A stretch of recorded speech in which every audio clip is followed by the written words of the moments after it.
गधे को हमारे घर में लाने में क्या तुक है? ये सवारी है और इस पर बैठकर इस घर से कोई रुखसत होगा। और इस पे बिठाकर किसे रुखसत करने का इरादा रखती हो तुम हमीदा?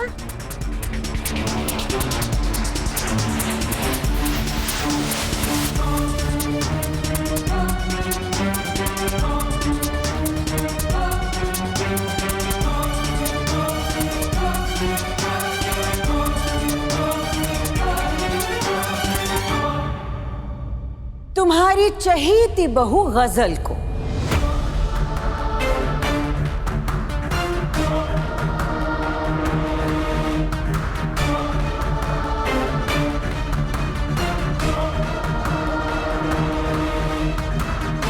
तो हिना बेगम, अभी तुमने सबको बताया है कि हमारी दोस्ती कितनी पुरानी है।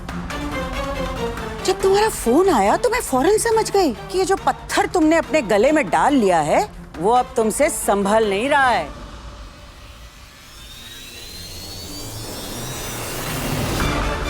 इसकी बदतमीजी, इसकी साजिशें, इसकी मक्कारी तुम्हें सब दिखाई देने लग गई है और इससे तुम अब आजाद होना चाहती हो, इसलिए तुमने मुझे बुला लिया।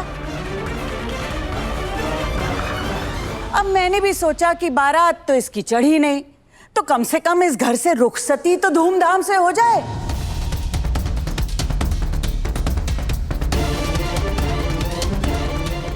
बस इसीलिए इस कलमुई के लिए बब्बन मियां को ले आई, ताकि ये इस पर बैठकर हमेशा के लिए इस घर से रुखसत हो जाए।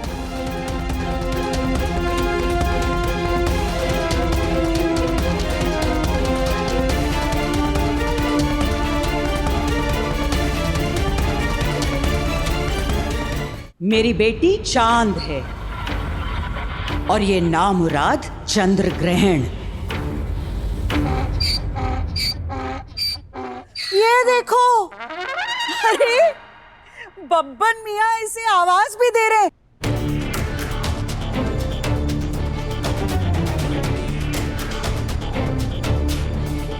चलो चलो बैठ जाओ, जल्दी, नाराज हो जाएंगे तो ऐसी दुलत्ती झाड़ेंगे कि तुम्हारी बत्ती सी झड़ जाएगी। चलो चलो। खड़ी क्यों हो? अरे छोड़ो मुझे। चलो अम्मी। अम्मी, अरे तुम अभी तक खड़ी हो? चलो चलो जल्दी बैठो। अम्मी रहने दी।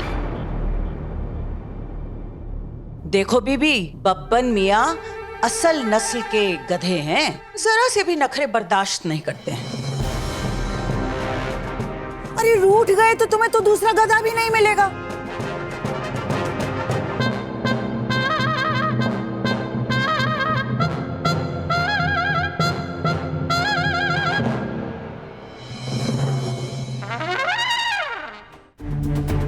अम्मी हैदर, ये क्या बदतमीजी, रोकिए इन्हें।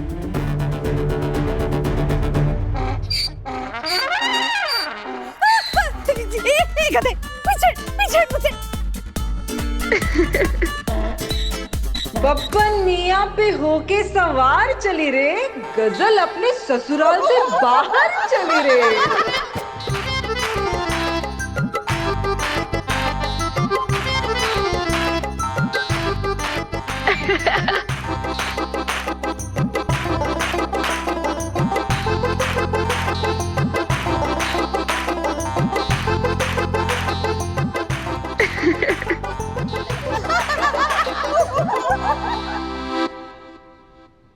अरे चंद्रग्रहण, बब्बन मियां को ऐसे सताओ मत। अब बैठ जाओ उन पर और रास्ता नापो। तुम्हारी असली मंजिल अख्तर मंजिल नहीं, बब्बन मियां का अस्तबल है।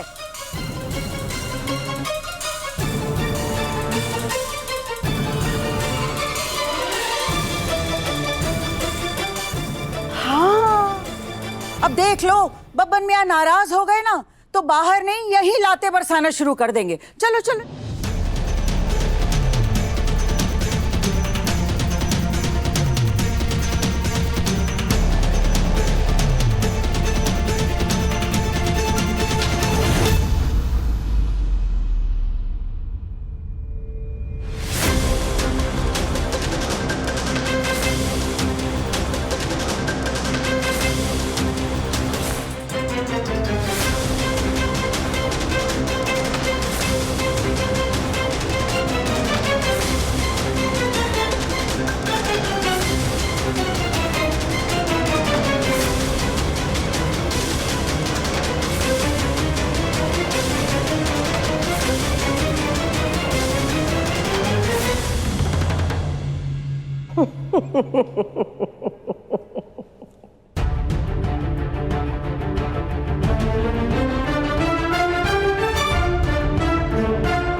बड़ी मजाकिया हो तुम हमीदा।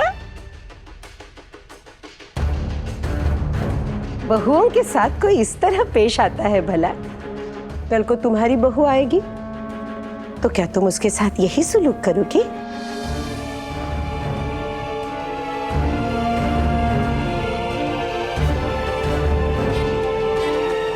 पहले बहू आ तो जाए ही ना बेगम, फिर मैं क्या सुलूक करूंगी ये पूरी दुनिया भी देखेगी और तुम भी देखोगी।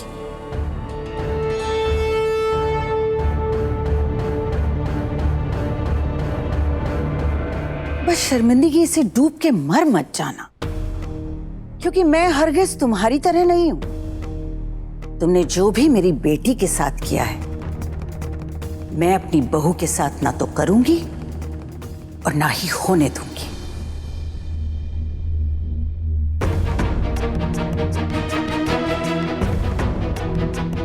पर एक दिक्कत है कि मुझे बहू आसानी से नहीं मिलेगी, क्योंकि मुझे लड़की चाहिए अपनी दुआ जैसी।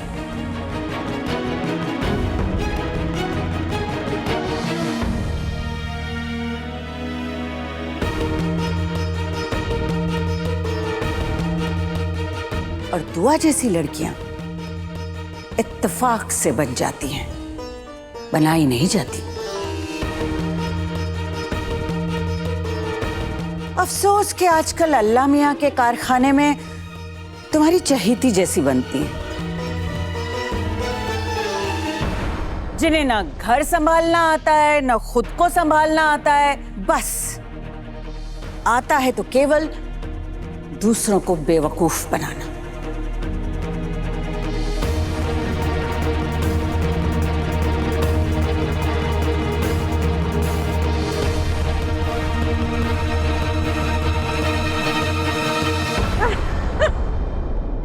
फिर मजाक पे उतर आई। माफ कर दो गजल को, मेरी दुआ तुम्हारे साथ है। लाखों में एक बहू नसीब होगी तुम्हें हमीदा।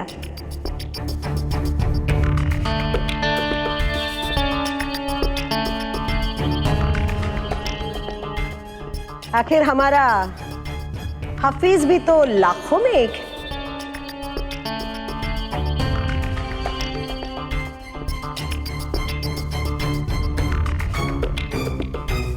लगता है बाजी अपनी दवा की जगह कुछ और पी कर आई है, वरना जिस जुबान से अंगारे बरसते थे उस जुबान से आज फूल बरस रहे हैं। अल्लाह मियाँ की शान है, एक ही रात में क्या से क्या कर देता है वो। नहीं नहीं गुलनाज, यहाँ चक्कर कुछ और ही है। हाँ, अरे मुल्क के हालात सुधर सकते हैं, लेकिन ये कभी नहीं सुधर सकती। मुझे तो लगता है कि गजल के साथ मिलकर है ना, ये जरूर कोई साजिश कर रही है। तो खैर करे, करने दो इन दोनों को, दोनों मर जाएगी, लेकिन हमीदा सिरबाजी नहीं जीत सकती। हाँ, ये बात एकदम सही बोली है आपने अम्मी। हीना बाजी शेर है तो हमारी हमीदा आपा भी सवा शेर है। ये अब यही खड़ी खड़ी मुझे देखती रहोगी या मुझसे कुछ बातें भी करोगी? जमाना बीत गया, तुमसे दिल खोल के बातें नहीं की मैंने। चलो मेरे कमरे में चलो, एक बहुत जरूरी बात करनी है तुमसे। चलो बेटा, खाला जान का खाना तुम मेरे कमरे में लेकर आओ। जी अम्मी। अम्मी सुनिए तो सही। अम्मी हुक्म तो ऐसे कर रही है जैसे मैं इसकी गुलाम हूँ। क्या दिन आ गए, दुश्मनों की खिदमत करनी पड़ रही है। इससे मुझे गधे पे बिठाने की कोशिश की है ना, अब इसके नाश्ते में जहर ही डाल देती हूँ। अम्मी अचानक आपको अम्मी से क्या बात करनी है? तुम्हें क्यों बताऊं बेटा? हमीदा तुम्हारी अम्मी बाद में बनी है, पहले वो मेरी सहेली थी। इसी रिश्ते की बुनियाद पर तो तुम टिकी हुई हो यहाँ पर। आओ हमीदा आओ। अम्मी पर और वैसे भी बड़ों के बीच में दखल देना छोटों को सेब नहीं देता।